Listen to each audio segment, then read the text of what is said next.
بسم اللہ الرحمن الرحیم۔ آج نہج البلاغہ میں سے مولا امیر المومنین علیہ السلام کا خطبہ نمبر 5 آپ لوگ سنیں گے۔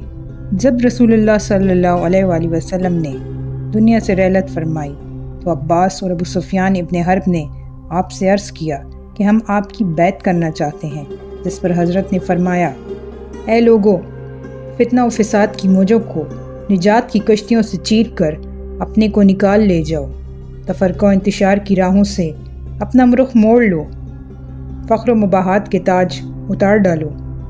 صحیح طریقہ عمل اختیار کرنے میں کامیاب وہ ہے جو اٹھے تو پر و بال کے ساتھ اٹھے، اور نہیں تو اقتدار کی کرسی دوسروں کے لیے چھوڑ بیٹھے، اور اس طرح خلق خدا کو بد امنی سے راحت میں رکھے۔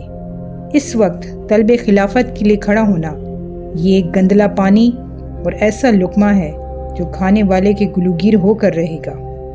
پھلوں کو ان کے پکنے سے پہلے چننے والا ایسا ہے جیسے دوسروں کی زمین میں کاشت کرنے والا۔ اگر بولتا ہوں تو لوگ کہتے ہیں کہ یہ دنیاوی سلطنت پر مٹے ہوئے ہیں، اور چپ رہتا ہوں تو کہتے ہیں کہ موت سے ڈر گئے۔ افسوس اب یہ بات جب کہ میں ہر طرح کے نشیب و فراز دیکھے بیٹھا ہوں۔ خدا کی قسم، ابو طالب کا بیٹا موت سے اتنا مانوس ہے کہ بچہ اپنی ماں کی چھاتی سے اتنا مانوس نہیں ہوتا۔